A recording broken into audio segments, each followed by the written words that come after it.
Good evening. Today we were celebrating Padmasambhava's birthday.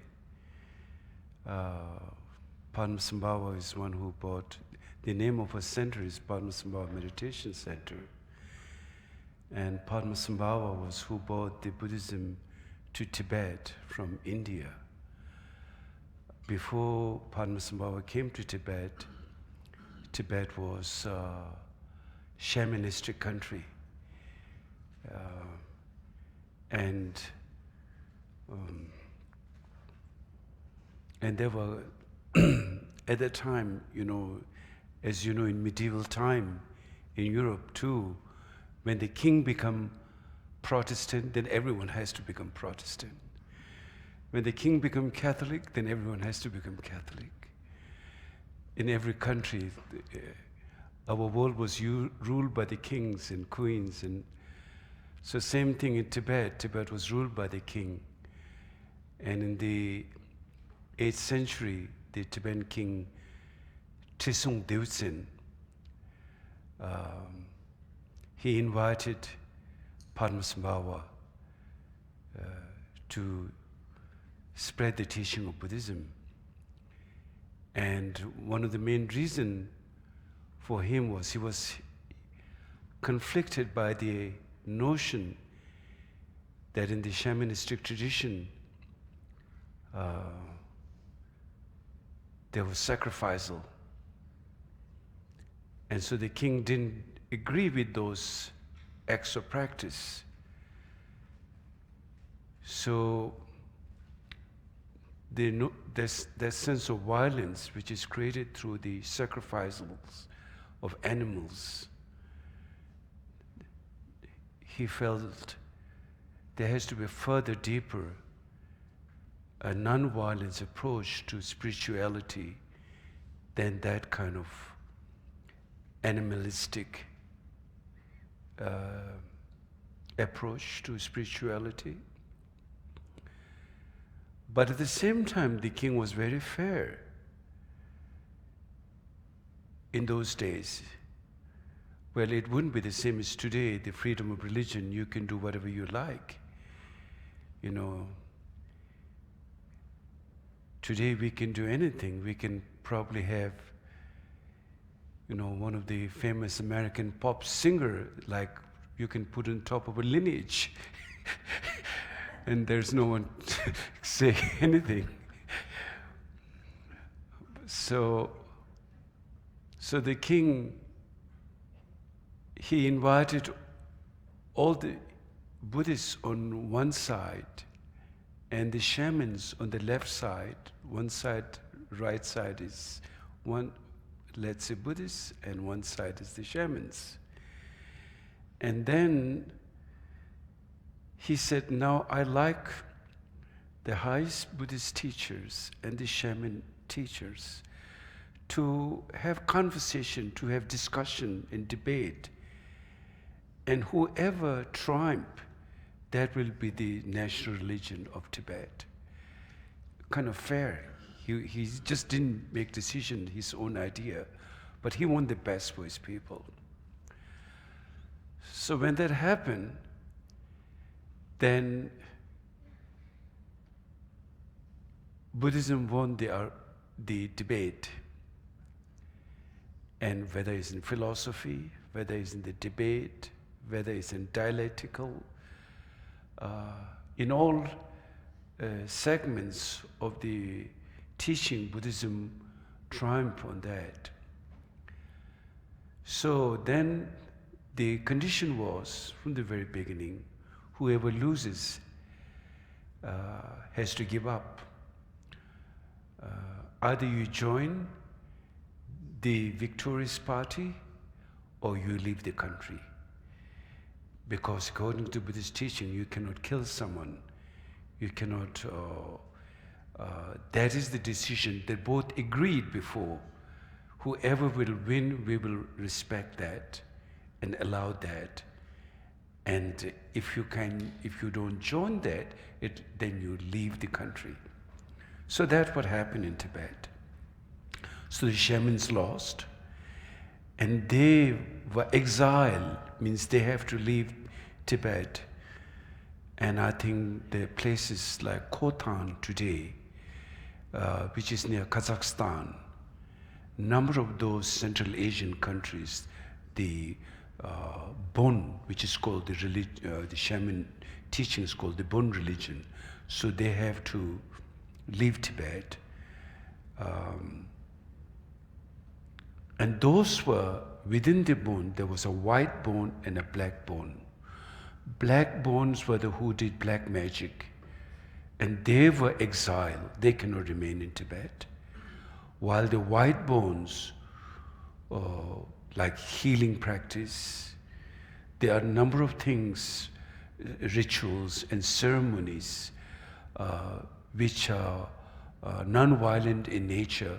Those were even brought into this folding of the practice, which is beneficial.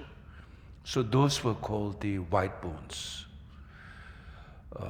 So, for example, in India, where Buddhism came, there's no like ceremonial, like drums and cymbals and those things.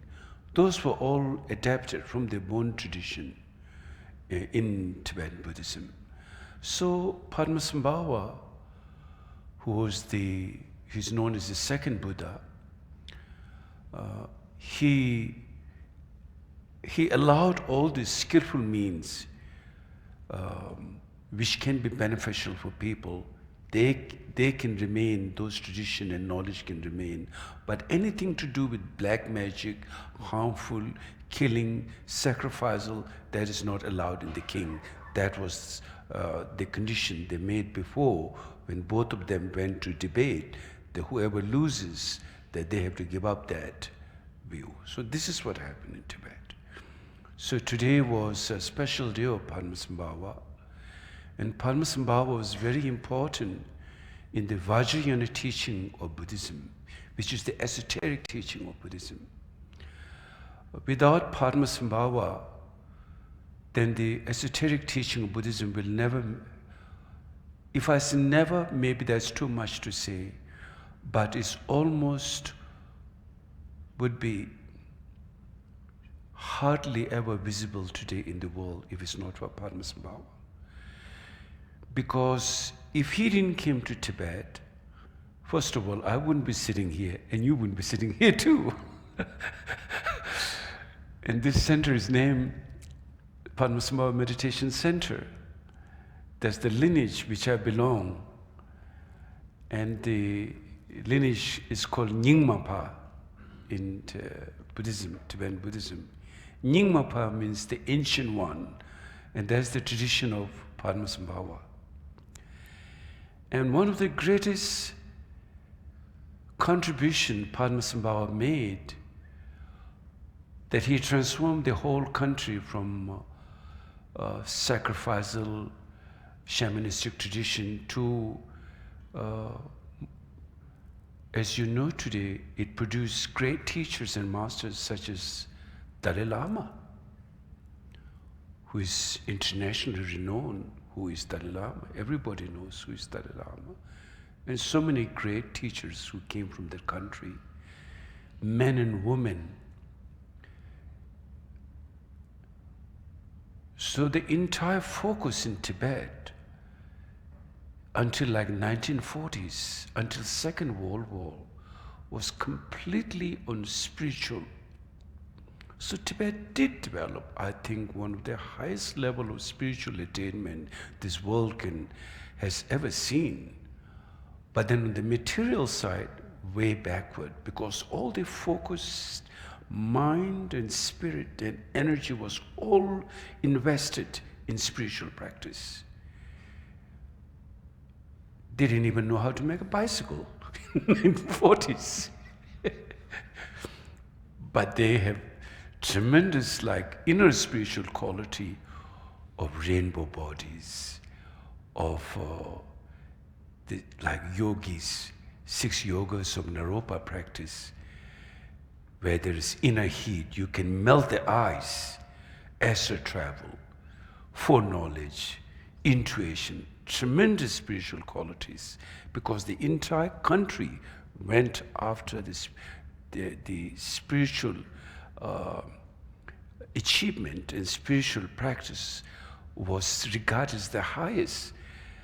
Not only it was regarded as the highest, but there were amazing achievement of realization that people witness, common Tibetan witness.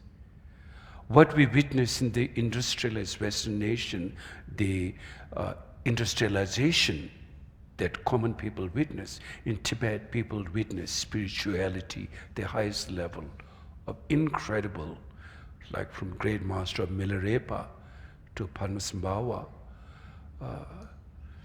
Lady Shitsogel, Lady Mandarava, incredible men and women achieved tremendous high level of spiritual achievement.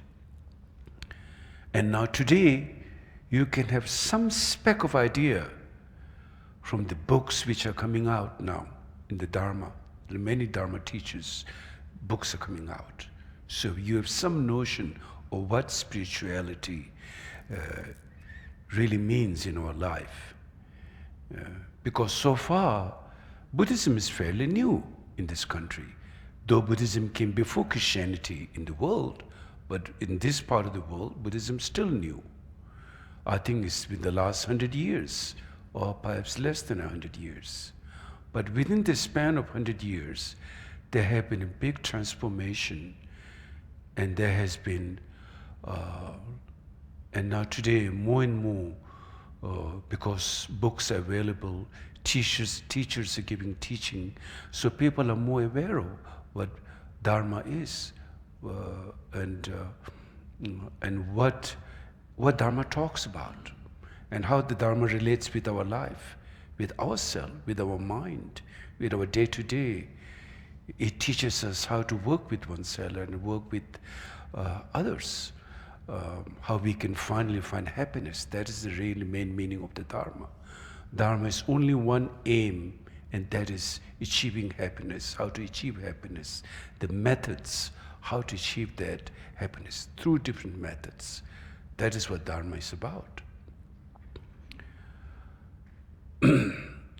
There were a lot of misunderstanding in earlier time. I think in the early 19th century,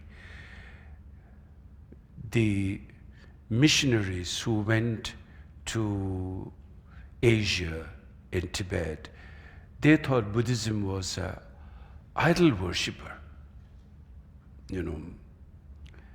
So I think some of the missionaries, because probably lack of language problem, they were traveling, they didn't know the language, and it was pretty challenging.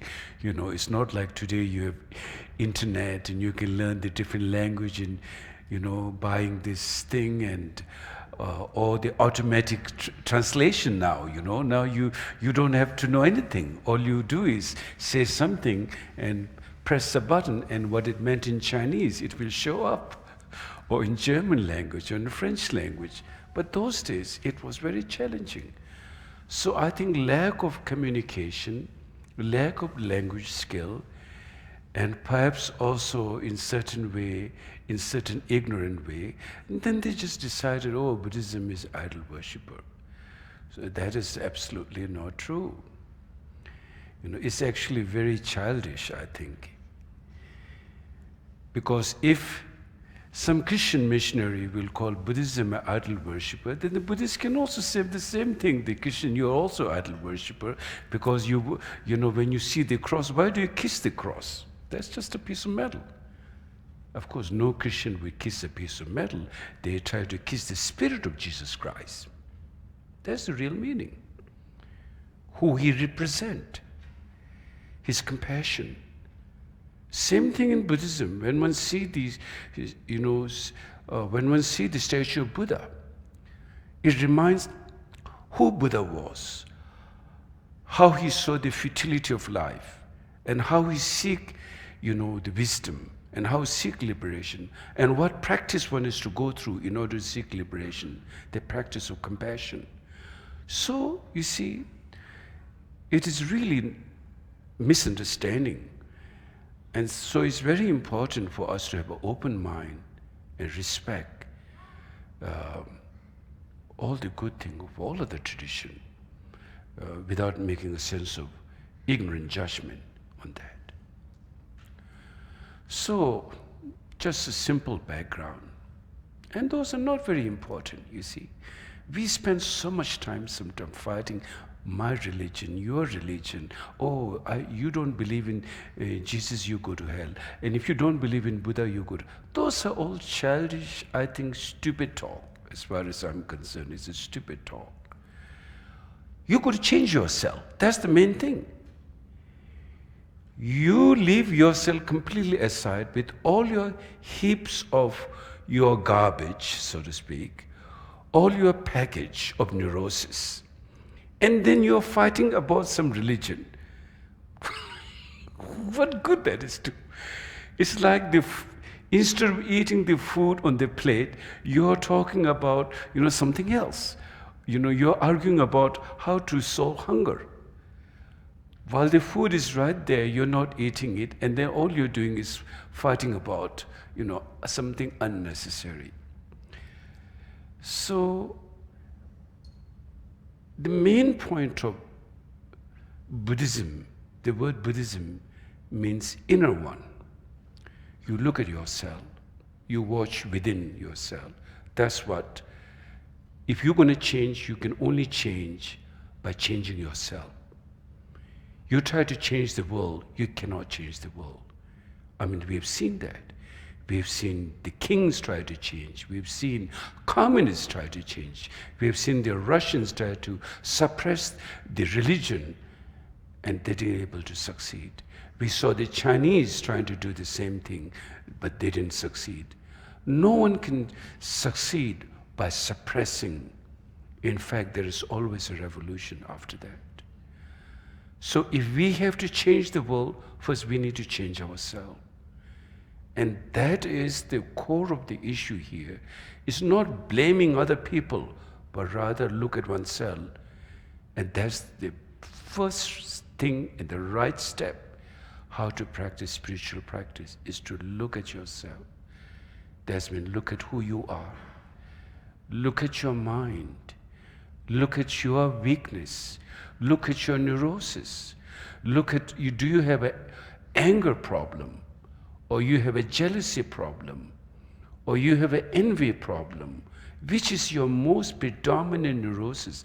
That is the first thing that you need to look at and work with that. That's like a person, someone who is not well, someone who is ailing, has to first recognize what sickness is. Same thing, like we go to a doctor and the doctor diagnoses us, and then he or she tells us, this is your problem. Now you have to apply this medicine, and you have to apply this practice, and you have to do this exercise. You have to eat this conduct, food this, avoid this, eat this. And then by applying that, you begin to see a change in yourself. Same thing.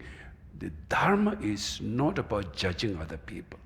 Dharma is not about accusing other people. Dharma is not condemning other people.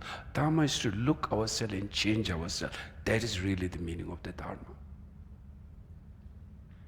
If you try to judge people, you're doing, in the name of religion, terrible things has been done in the history. In the name of religion, wars has been fought. Whether it's in Islam, Shias and Sunnis, whether in Ireland, Protestants and Catholics, and so many everywhere, and we just fight. We don't have to fight. I think we should just have an open mind. And each one of those traditions, let them work with their own mind, then that's good, but there's no need to judge and harsh and condemn other people. In fact, according to the Vajrayana teaching, it says condemning another doctrine is one of the transgressions in the Vajrayana teaching.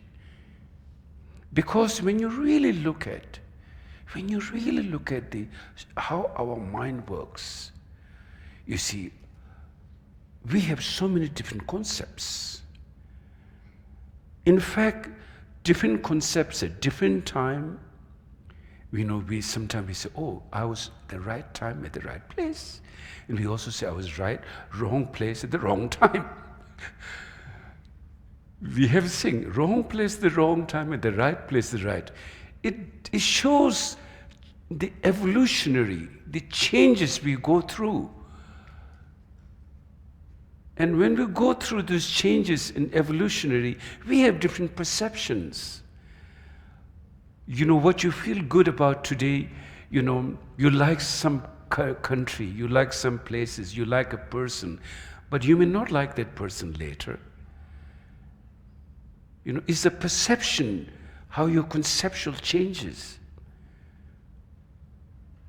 So therefore, all conceptual can be treated in a skillful, gentle way rather than in a harsh way. From that point of view, in India, at that time when Buddhism was spreading, there was no Christianity, there was no Judaism. The only religion in India at the time of Buddha was Hindu teaching, Hinduism, and probably some shamans. Shamans is the oldest religion in the whole world, but that's not a predominant religion in India at that time. The Hinduism was the main predominant religion. And the way it is described in the Buddhist teaching to Hinduism is called mutikpa. Tibetan word is mutik. It didn't say barbarians. Buddhism never called Hindus barbarians. They were called mutekpa. Mu means bottom, tek means support. So when you look at your mind, the main teaching of Hinduism is an eternalistic teaching. And I can really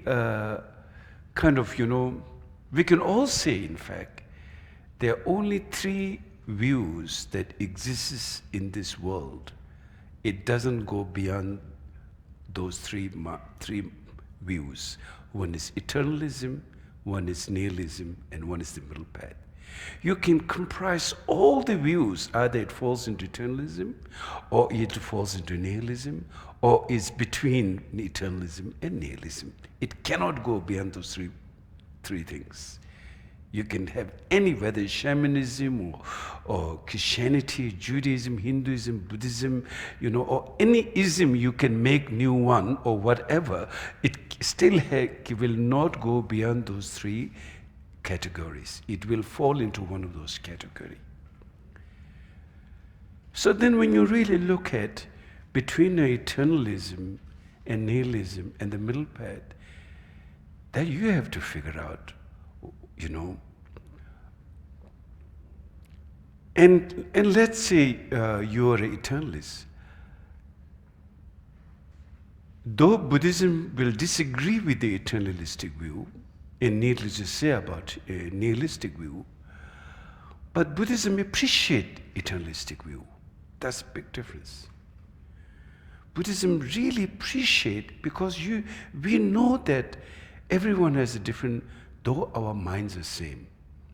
Whether we're humans or non-human, man or woman, race, culture, our preference of ethnic attachments of any kind, whatever that is in our life, but we're all the same.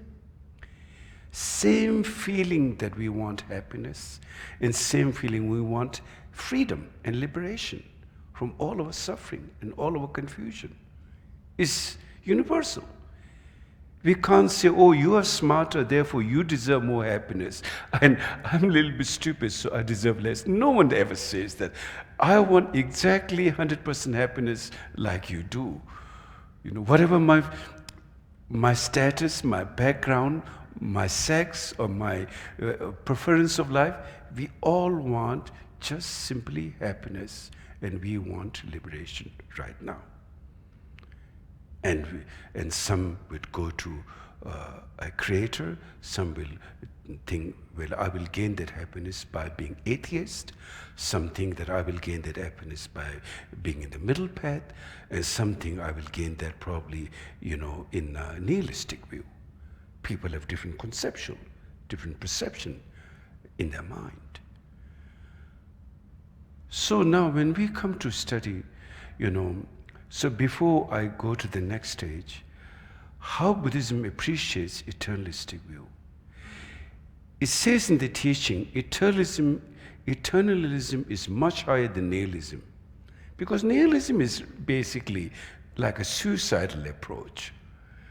Nihilism is basically you don't believe in good, you don't believe in past, everything is pure incidents, things happen, pure incidents, and there are a number of examples how nihilistic teaching brought how things are pure incidents, such as one of the example. The nihilism didn't start recently, it was like long time ago also. And one of the nihilistic teaching, it explained how things are pure incident. For example, waterfall. It says no one made waterfall, it's by pure incidents. No one make the pea round, it is by nature, by instant. But that's of course not true. When you look at how pea become round, there are so many causes and conditions. Actually, why that camera is designed in that way, there is also so many causes and conditions. You can't say that suddenly out of the blue, inherently that camera incidentally happened that way. There are many causes and conditions behind that. So therefore, nihilism is basically you don't believe in cause and effect, but then there's an interesting catch. Even people who follow nihilism, they also plan for the future. There's cause and effect. They know if I don't plant a cause, there will be no fruition, no effect of that taking place. But they would say, I don't believe in cause and effect. That's all mumbo jumbo. But they plan cause for the future. So you see, it's like schizophrenia, right? We would say that schizophrenic mindset. You say something, but actually you have to follow the nature. And the nature is cause and effect. Now, then, in the eternalistic teaching, those who believe in Creator say all this is creation of God. And there's also a beautiful part of that. Yes, there's some ugly part like Inquisition and things like that. But beside, there's some beautiful part. One time, many years ago, the president of Iran, not the present one, like he's not Ahmadinejad, he's a very, extremist guy, but he was a very liberal mind. And he says something which stuck in my mind. I said, how beautiful that is. Because in Islamic tradition, they look down on the woman, generally. So he said, how can a woman be bad if it's created in the image of God? I thought that was beautiful. Whether you believe in God or Allah doesn't matter, as long as really you respect someone by thinking, oh, the woman is created in the image of Allah or God, then how can it be bad? That was a question he put to the whole Islamic world. I think it was a very powerful statement, because that's not what you hear from the mullahs usually. I thought that was really powerful. That was really good. At least some of those crazy men will at least have a second thought now. If the woman is created in the image of God, how can it be bad? I thought that was kind of bodhisattva, skillful mean, bodhisattva. I really thought he may have been a bodhisattva, because bodhisattvas are everywhere, not necessarily in one culture or one tradition. They can be anywhere who bring peace and harmony, happiness. That really stuck in my mind. This is like about 10 years ago or something like that, 15 years ago, he said that. Because I've never seen anyone saying like that. He said, because when he saw how women are treated, the discrimination, he said, how can a woman be bad if it's created in the image of God? So you see, those are very positive.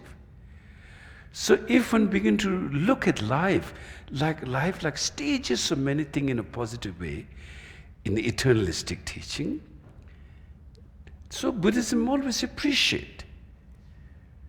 Though Buddhism doesn't believe in a creator, because Buddhism, to believing in a creator, it creates a lot of problem also. When you look through the philosophy and logic. But that's not, on an individual level, as a practicing Buddhist, one don't go and lock the door and start fighting with oneself all the time, which will be what you're going to do is work with yourself. Don't ask any question about which religion or which sex or which. Ask your own question. Myself, how big ego I have, or how big is my pride, how big is my neurosis, how much is my afflictive emotion arising?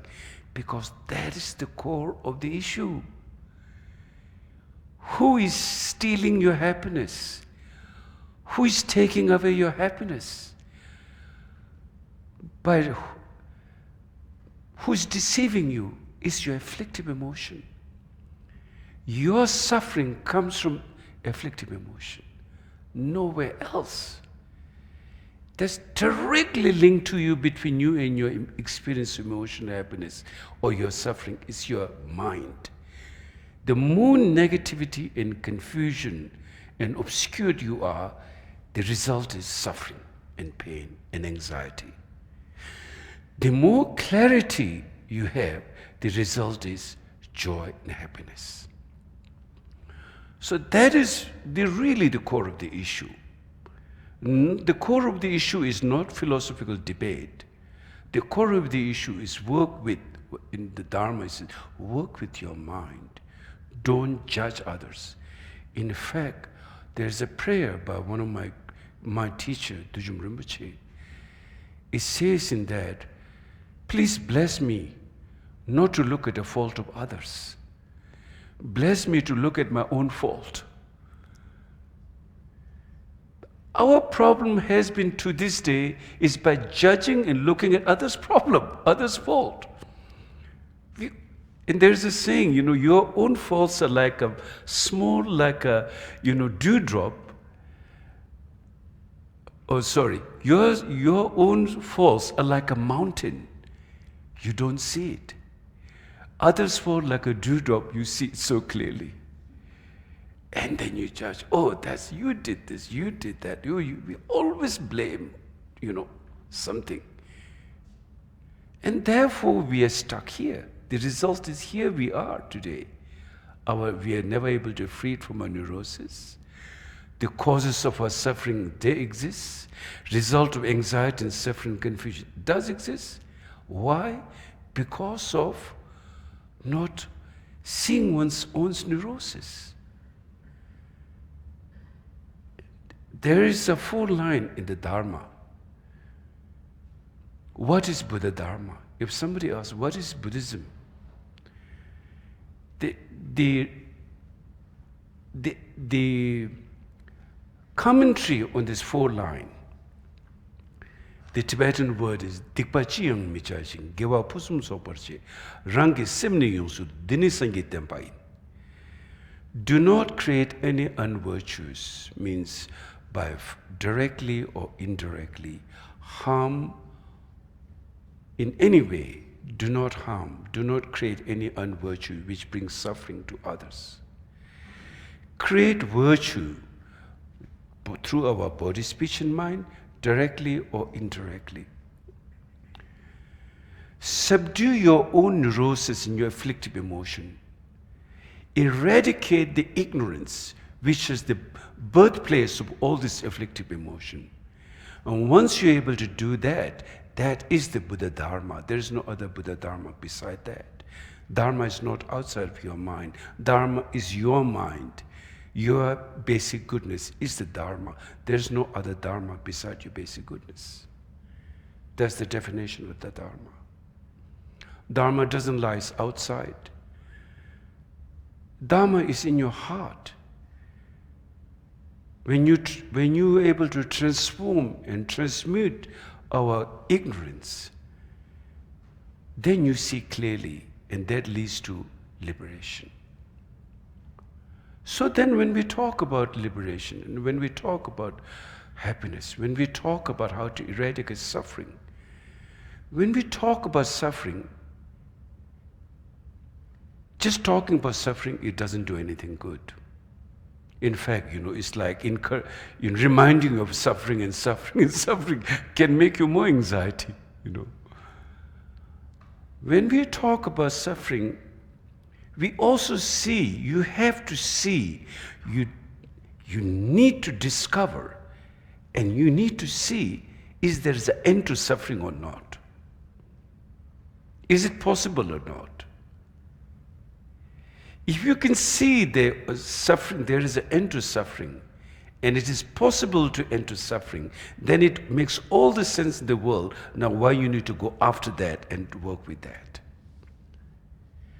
But if you see the suffering is something, okay, I just pray, maybe it will go away. I pray to, God or Buddha or whatever, may it goes away. It's like a wobbly thing and nothing clear. It's not good enough. You need to really know the nature of the suffering. You need to know how it arises. You need to see its formation of that in your consciousness, in your mind. And you need to find out, is it possible to really liberate that? Then it makes all the sense. Then it gives you inspiration. That suffering, then suffering gives us compassion. Compassion can only arise when you see the possibility that suffering can be removed. That it gives inspiration, that suffering is something, in fact, inspire you to become a bodhisattva. Suffering is something inspire you to work with yourself. It lifts your mind. And not only that, encourages you to reach other beings and help them to live from their state of anxiety. When you see that possibility, you become truly compassionate. Because compassion is to work. The opposite of compassion is suffering. So when you see the possibility that you can free someone from suffering, that's, you can, compassion. It's like, for example, you see someone there's a snow, that we all know snow falls in Denver, and it's in a very cold winter time, and you see a guy or man or woman, whatever, freezing outside in the cold, and you just can't help yourself. You just go and get some clothes. You see the suffering, and your good heart inspire you to go and free them from that more temporal suffering. It inspires you. So on that basis, the suffering can be like encouragement, suffering can be inspiration for the act of compassion. So furthermore, more than just physical comfort, whether it's someone hunger, you try to give some food, or someone who needs to have some warm clothes, whatever. But when you really look deeper at the mind, consciousness, the awareness, how we can free ourselves from this mind, is it really possible or not? You need to figure that out. If you're not able to figure that out, then you will not know what samsara is. Because you are simply bewildered in this cyclic existence. You need to recognize this cyclic existence. You need to know sort of its life force, how it spins around. And then you also need to find a liberation from that.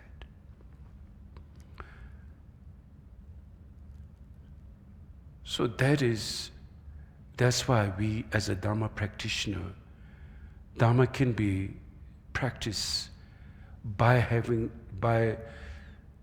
the knowledge. First you need to hear the Dharma. Then you need to reflect the meaning. Then finally you need to practice it. Then those three knowledge, the knowledge gained by hearing, the knowledge gained by reflection, and the knowledge gained through the actual sitting practice, or whatever you practice, then you have an absolute clarity and certainty. Because then you can see samsara, you can also see way out of samsara. So deep and vast. Now, let me give you two examples. Actually, not examples, two bases in what I was just talking about.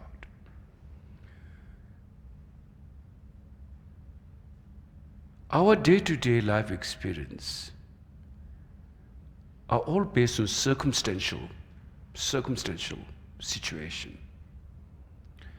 Our day-to-day communicating and working with our life situation, which is five senses. In the eye, we see a form. In the ear, we hear a sound, pleasant or unpleasant, beauty or ugly, or good smell or bad smell, good taste or bad taste, neutral state, there can be two, and a sensation. All those arises not inherently that they are there. They do arises in our life due to circumstantial interdependence. They're all circumstantial.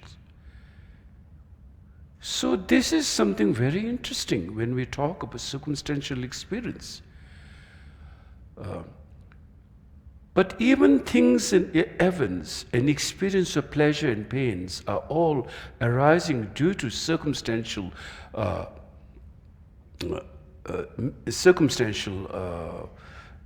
phenomena, circumstantial matter, whatever we would say. Excuse me, my English is not perfect because I learned it from the hippies, So I had never been to college to learn my English. So I have limitations sometimes. But not too bad for someone who learned from the hippies, actually. Just kidding. I learned in Nepal. When I was with my teacher, his son is Chhoje Rinpoche, who is my teacher. So I used to serve His Holiness, and then Western student would come, and I have to translate. I wasn't a very good translator at that time, but this is how I learned. And then I'm coming to America, then naturally I have no choice, I have to speak English. I wish I went to Cambridge or Oxford, my English would be much better.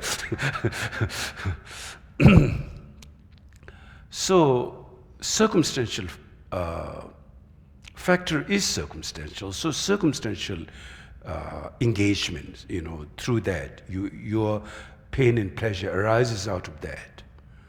But still, deep inside, we have a sense of notion there's something inherent. Our pain and pleasure, my friends and enemy, are inherent. But when you really look into reality, your friend is also, circumstantial. Your enemy is also circumstantial. He is circumstantial. What I mean, in other words, is interdependent. So, you need to see, because in different contexts, I think language needs to be used. Generally, yes, every phenomena is interdependent.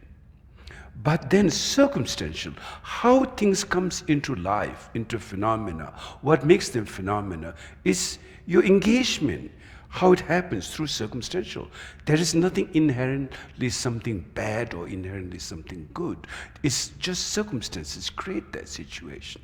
Therefore we say, first, when you meet someone first time, the first impression, make a good impression, we say, because first, you want to create the right circumstantial actually.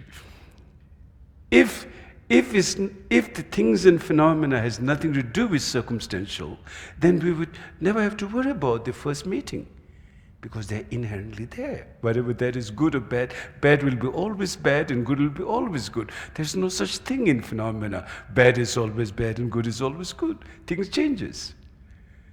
If things are inherently established, then there is no need for circumstantial.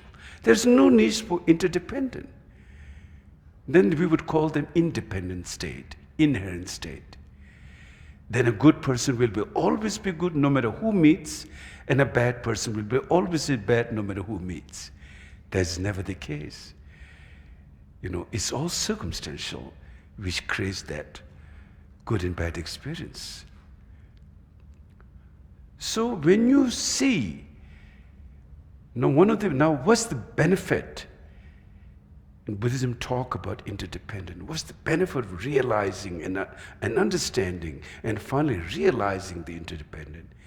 It frees you from your inherent, it frees you from your afflictive emotion. It frees you from your ignorant. And that ignorance is the self. We hold something self. Like even I was just saying, you meet someone, and of course the so-called enemy, you think is inherent. Whenever that person comes into your mind or you see a picture, someone speak about that person, you think, oh, that's my enemy. It's like inherent enemy. There's never been like that. When that person was born and when you were born, you're not enemies. It's only happened at later point was some other circumstantial situation, unfavorable thing, being at the wrong place at the wrong time, as we say. Something happened that way, but it wasn't inherent. It wasn't inherently there. So therefore, there are two kinds of ignorance. One is called the ignorance of not knowing cause and effect, and one is the ignorance of not knowing the reality of the nature of phenomena. Two kinds. Relating with ignorance of cause and effect, for example, if you save someone, you love someone, there's a positive karma. You feel good by saving someone. You feel good by helping someone. You feel good by creating a really compassionate, clear space. You feel good, others feel good, everyone feels good. Now, would that make you enlightened? That's another question. Of course, in order to get enlightened, you have to have compassion, which is creating the right conducive environment. Without creating the right conducive environment, you can't really, achieve much to go further. Such as we are all in this room right now. Whether it's raining outside or hot weather or cold weather, really is not problem. We can all really conducively, it gives the environmental protection for us. We can all reflect and we can all sit and go deeper into ourselves. But if we are outside with the noise and heat and being stung by a mosquito or whatever, you won't be able to do that. So compassion is the conducive state, the first stage that we need to develop in our heart, that we can go further beyond from all extreme. So the cause and effect. Cause and effect is very important because your day-to-day life is based on your clear knowledge and understanding of what brings good and what brings suffering, basically. Your experience of life, your relationship, your understanding with yourself and with the rest of the world. Being ignorant in cause and effect brings you suffering in conventional life, relative life. That's your five sensorial experience. Pain in your five sensorial experience. We all look for pleasure in all sensorial experience. The pleasure will only come through the right kind of positive mindset and compassionate mindset. And so, something like that. And then the next is knowing the true reality of the nature of phenomena, which is emptiness, in Buddhism called shunyata. Without realizing shunyata, cause and effect is a temporal experience, but no cause and effect is an eternal experience. No cause and effect can lead you out of samsara. it can temporarily create a comfort zone, such as we all know we're human beings. Your comfort, no matter, even you are sleeping in, in a Canadian goose or nice comforter, and eating whole food, and all those wild mushrooms and wild rice, and basically, I always think that all the untastiest food are supposed to be good for you.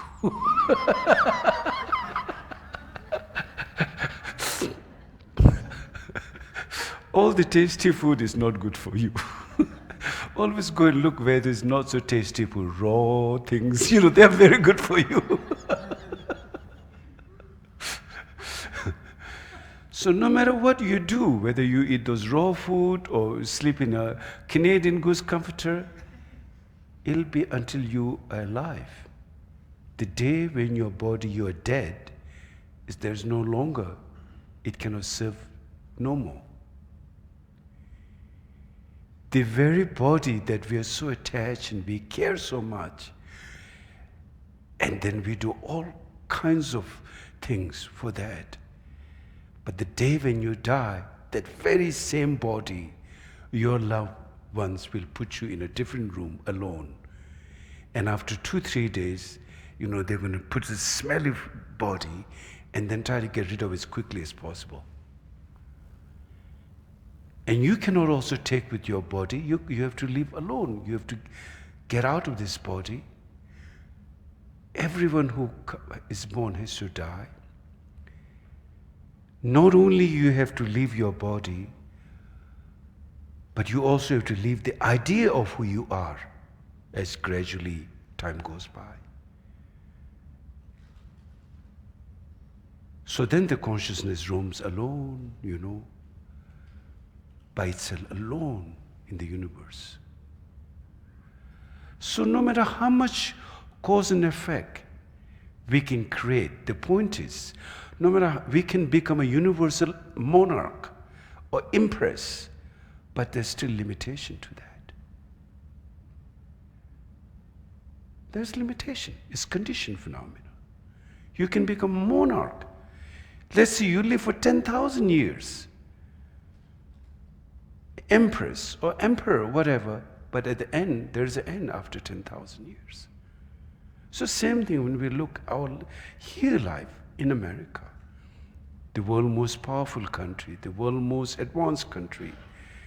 And really, it's amazing. Every time I go to India and Nepal, and when I come back here, I get cultural shock for a few days. How clean the roads are, and then Whole Foods and all this thing is just like amazing. Of course, I try to keep away from those raw foods, and any words I see vegan, I get just like, in fact, I would pray that I never see that again. Just joking.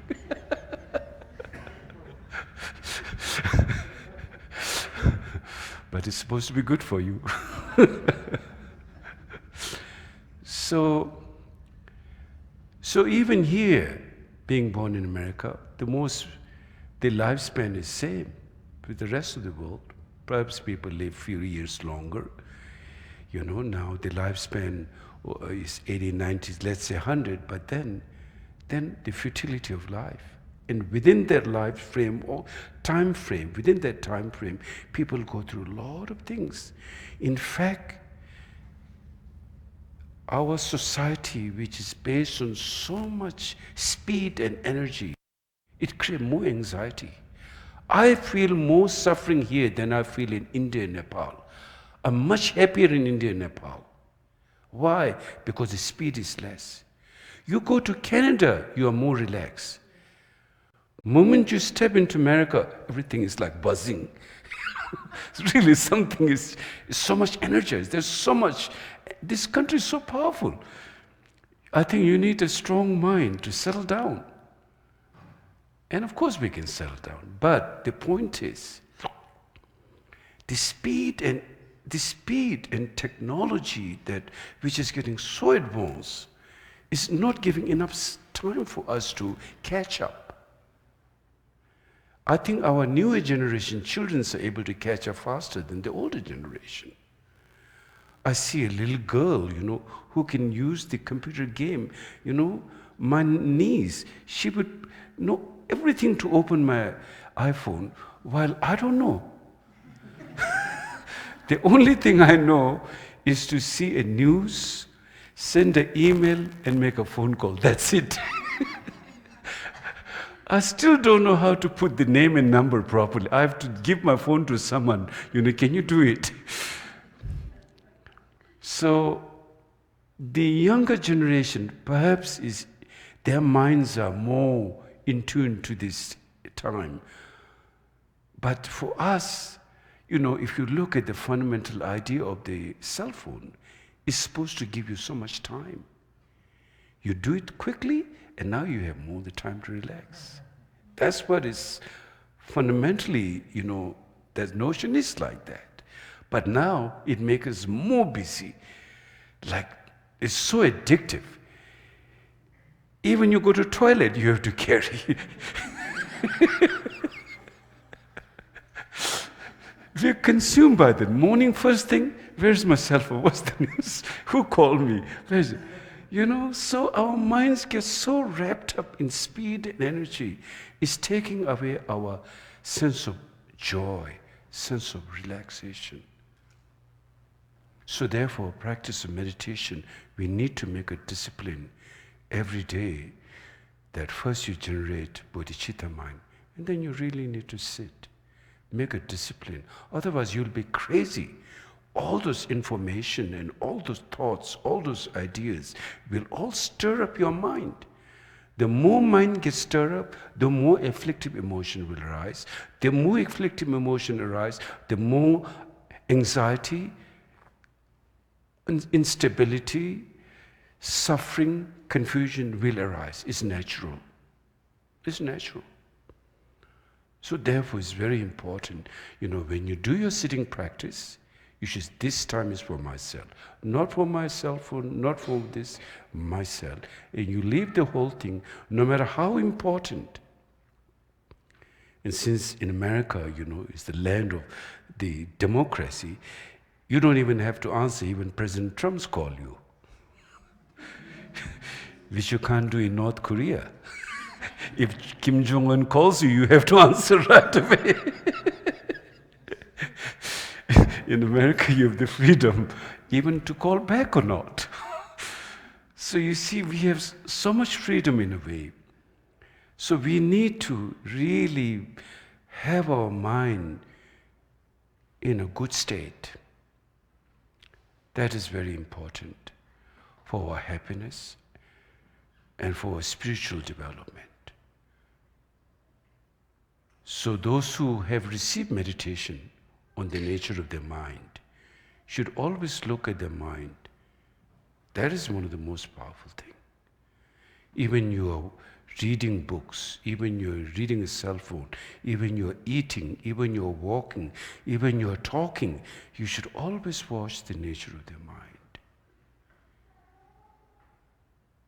Recently I saw something very interesting on the news about Einstein. And there's a whole article, it's in the Indian news. It says time and space are not separate. That's, time and space is not separate. Basically, it's talking about, ultimately non-duality. In fact, we tend to separate the relative versus the absolute. Like, here's the world of relative and here's the world of absolute. And we think that they are like two different worlds. But in fact, absolute and relatives are not two different worlds. They are one world. They cannot function without the other. You need the space for the time to manifest. You need the time for the space.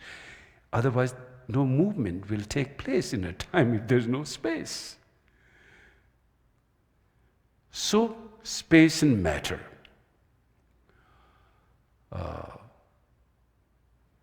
In fact, we can go to the larger question of the 5 skandha: form, feeling, perception, consciousness, impulse. That word impulse, I'm not sure is the right English word. Tibetan called Sugi Pungpo is the form. Sorwe Pungpo is the feeling. Dushigi Pungpo is perception. Duchi means like interaction. What is the word? Do you know? Maybe contact or connection or contact? No, it's not. There's a one word I heard. Anyway, it's basically interaction. Impulse is not the right word, I think. Yeah, something. And then consciousness. All these are indivisible in essence. In fact, all phenomena is indivisible. That's why phenomena functions. Therefore, you can shout, you can laugh, you can cry, you can do all these things. At the same time, you can also free yourself if you really see the secret essence of that. In fact, you see, one secret is if you can open the lock of the door of the essence, then you can lock all the door of the entire phenomena in one instance. Therefore, knowing one shunyata, you know the shunyata of all. If you miss one essence, then you miss all of them, because essence is same. All phenomena essence is same. The nature of emptiness of a cup versus the nature of emptiness of the plane or the house or the mountain are exactly the same. Therefore, you know, not only during your sitting practice, you're learning how to transcend from thoughts and how thoughts, extreme of thought. How do you do that? When you sit, you're told not to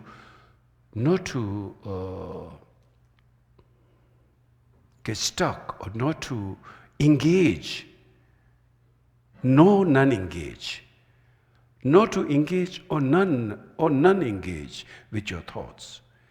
If you try to engage, you will form up conceptualization.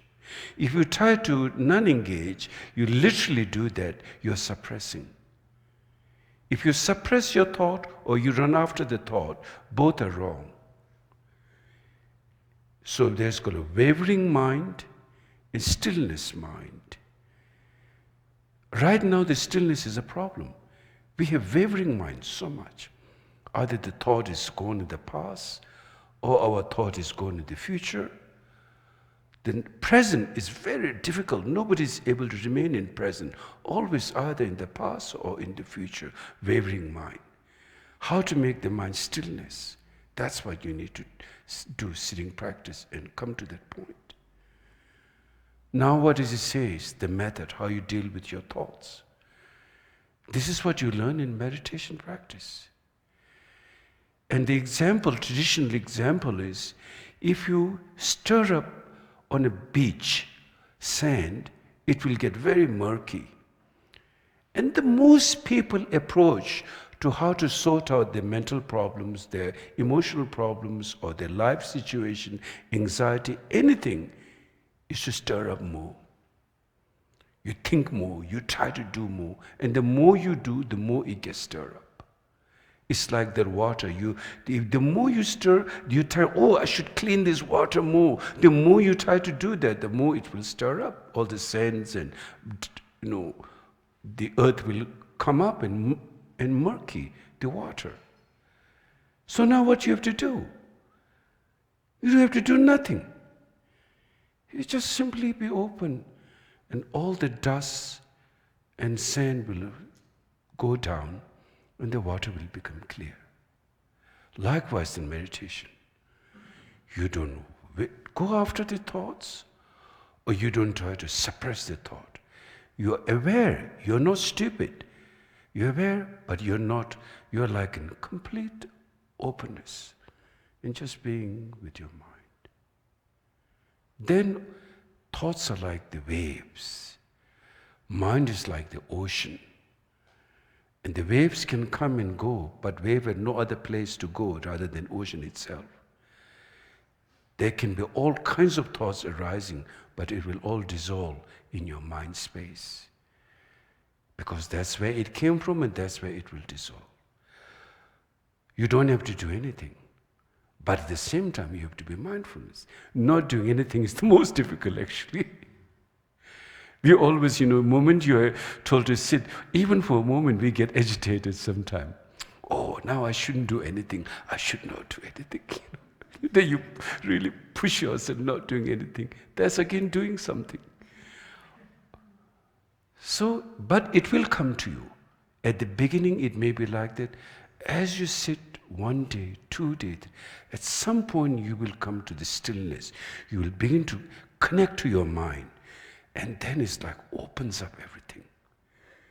And then then the thoughts become ornament. Right now, thoughts are like sometimes problematic. Thoughts are like a thorn, piercing you and painful. That's like your thoughts turning into your enemy. A time will come when you continue sitting, the thoughts become like ornaments. They all become part of liberation.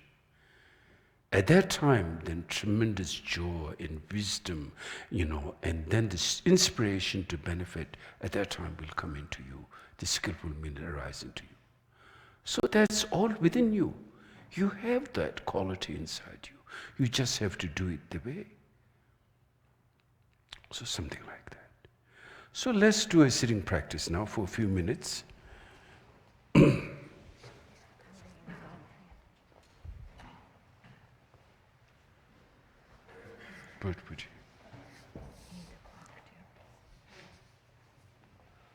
Sit straight.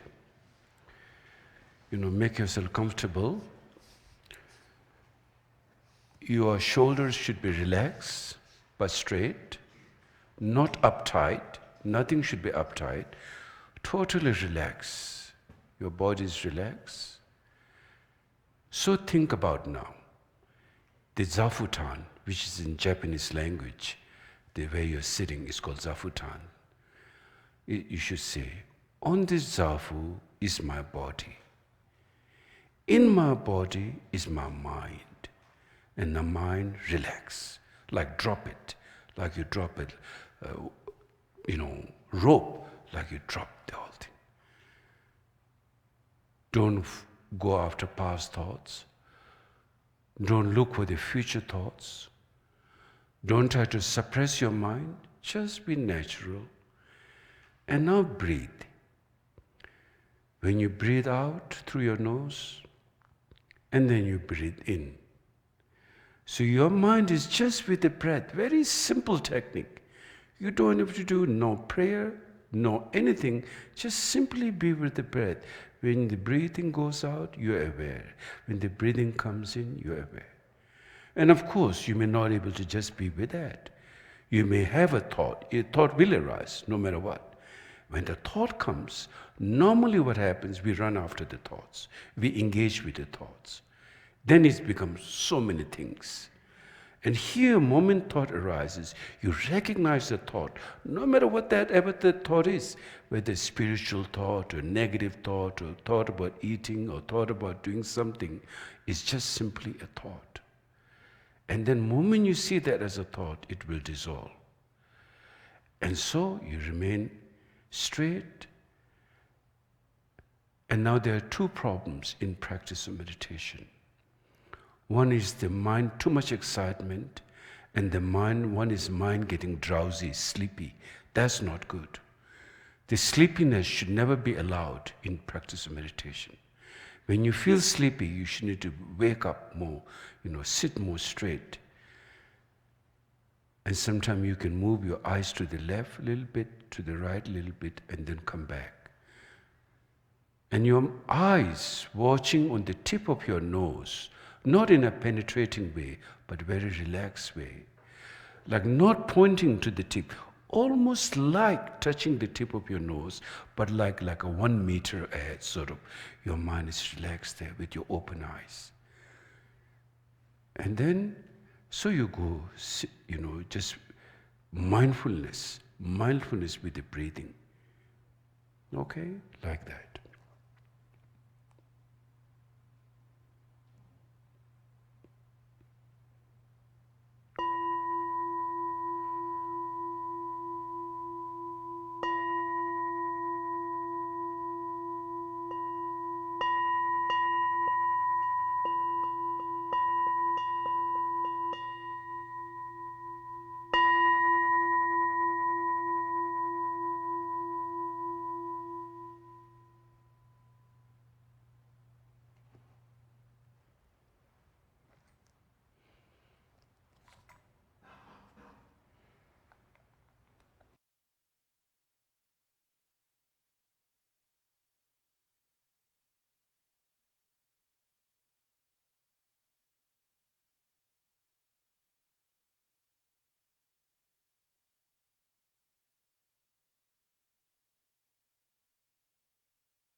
If you have any questions.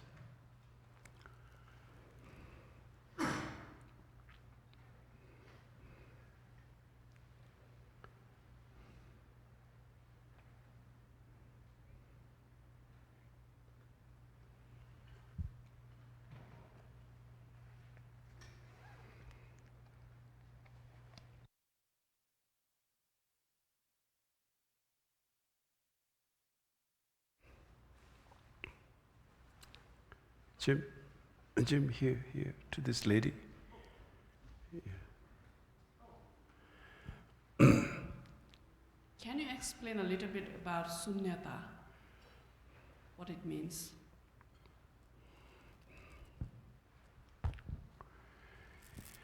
Shunyata generally, we have to first of all understand that all phenomena is interdependent.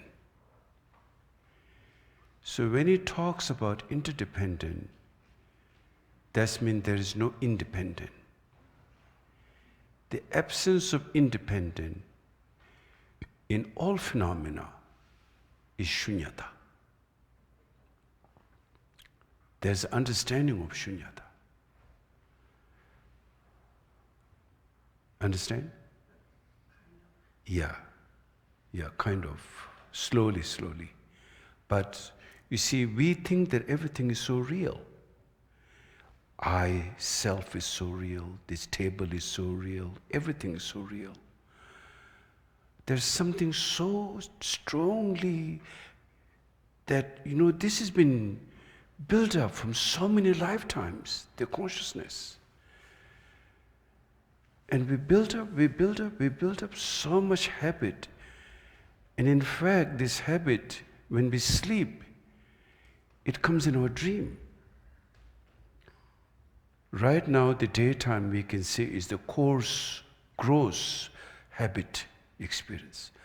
But then when you go to sleep, you see your friends, what you do today, you go to Denver, you go to Boulder, all kinds of things. Even in your dream, there is no Denver, there is no Boulder, but you see the whole thing and you see it as very real.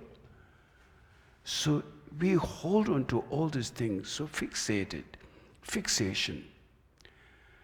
And as long as there is fixation, there is obviously a wrong notion happening in our mind, because with that fixation, even in dream, there is none of your enemy, no one harming you, but you feel being threatened, you feel by harm. As a result, you go through suffering and pain in your dream. So therefore, it's a wrong notion of mind. It's called, Tibetan word is sulmin yichike lo, the mind which disturb, or the mind which is through itself being wrong, now it's give the notion of anxiety due to its wrong notion. So now when we talk about emptiness, your question is emptiness. In order to understand emptiness, you have to understand interdependent. And we all know that all phenomena, things and events are all interdependent. Meaning there is no independent state. Moment you see the absence of independent, that's shunyata. But that doesn't mean there's nothingness. If you go to the nothingness, then again you fall into conceptual extreme of nothingness. That also there is a notion of something, nothingness you hold on to. That's also wrong. Because that also not, it doesn't exist that way. So first understanding. Then you have to put into practice. Through that, or furthermore in the Vajrayana tradition, then in the Mahamudra tradition and Dzogchen tradition, you ask the Lama to give you the nature of the mind, direct introduction. And there is the teaching on directly introducing the nature of the mind. So there are various stages and paths how to realize shunyata. But shunyata doesn't mean nothingness. That's important to know.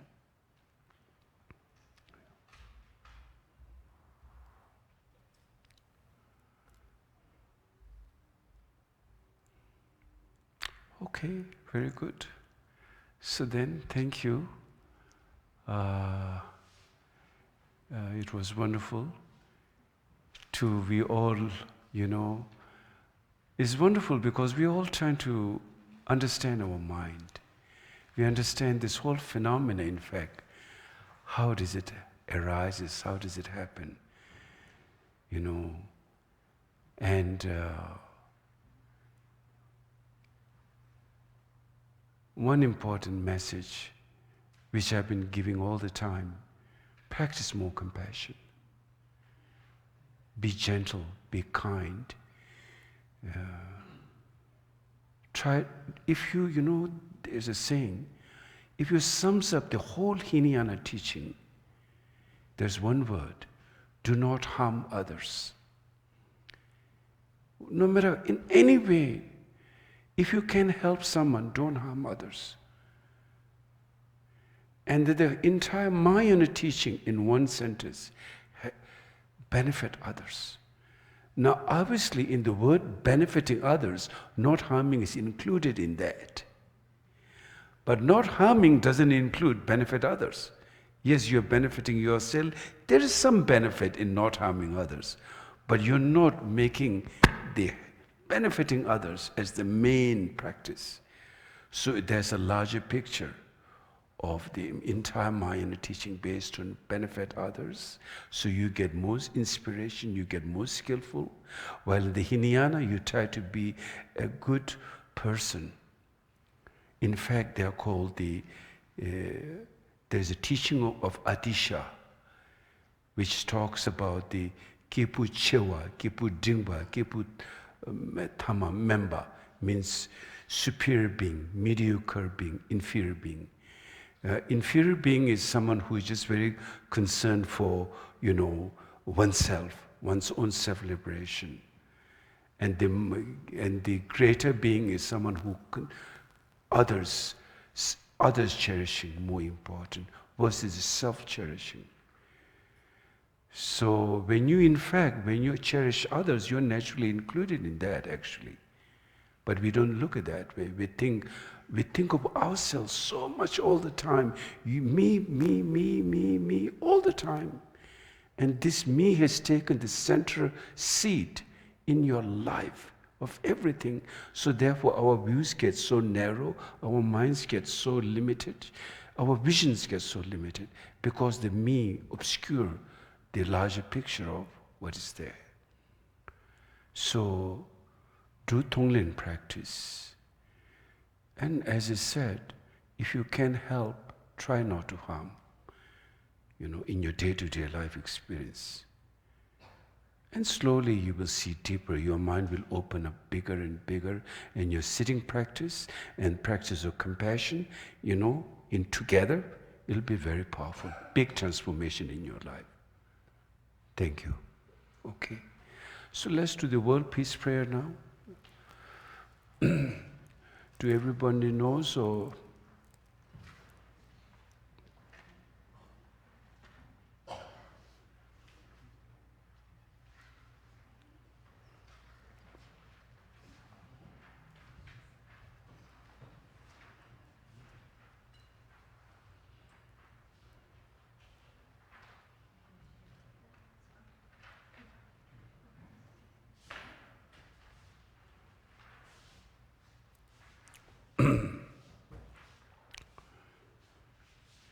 In the world in general and in this nation, may not even the names, disease, famine, war, and suffering be heard. May virtues, qualities, and merit and prosperity greatly increase. And may continuous good fortune and sublime well-being perfectly rise. In the world in general and in this nation, may not even the names, disease, famine, war, and suffering be heard. May virtues, qualities, and merit and prosperity greatly increase. And may continuous good fortune and sublime well-being perfectly rise. In the world in general and in this nation, may not even the names, disease, famine, war, and suffering be heard. May virtues, qualities, and merit and prosperity greatly increase. And may continuous good fortune and sublime well-being perfectly rise. By this merit, may all beings gain omniscience, thus defeat the neurosis.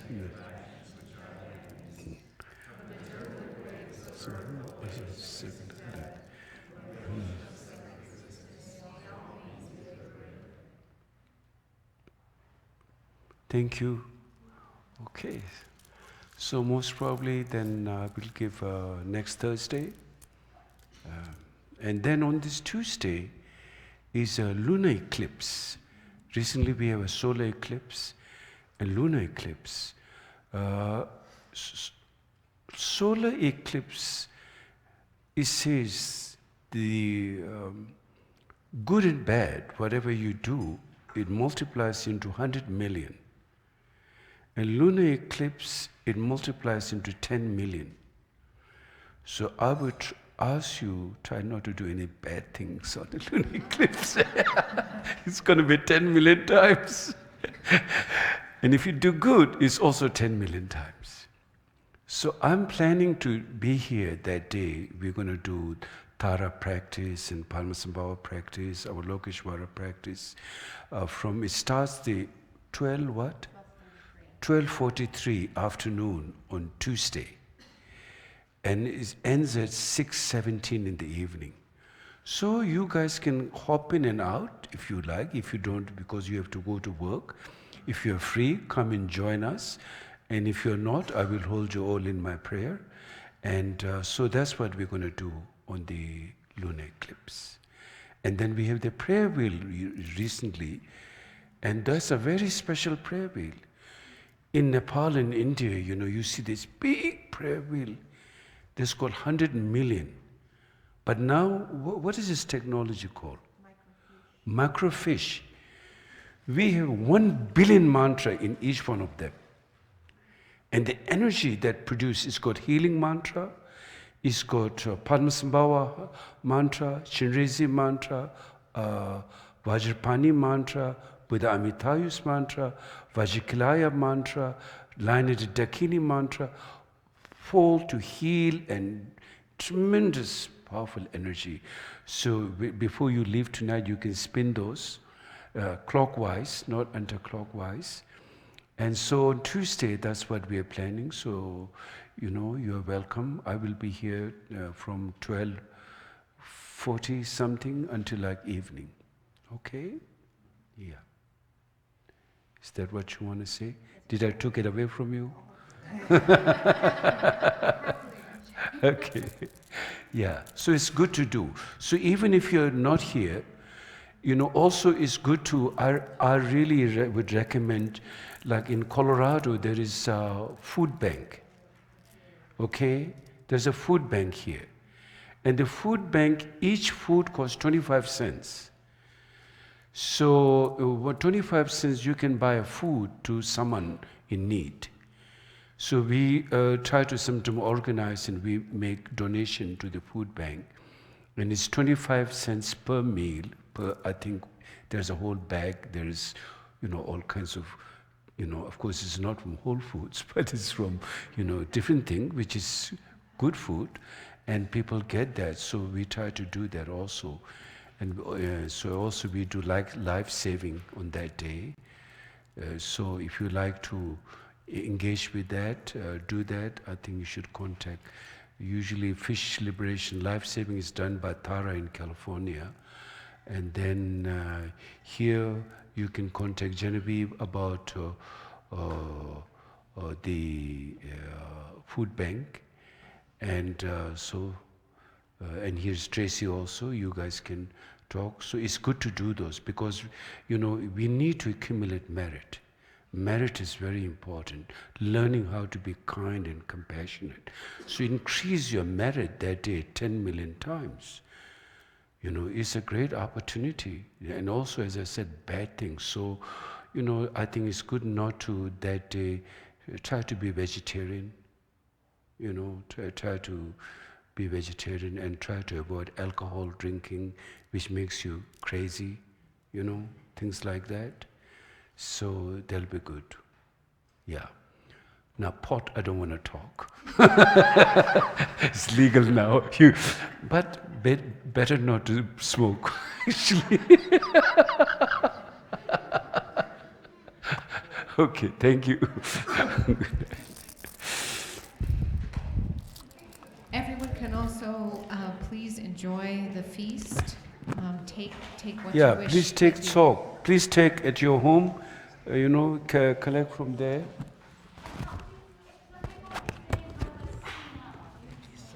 That would be fantastic. There's a lot to clean up. To see you, yes. I just love when you come. I love it very, very, very much. Thank you. Thank you.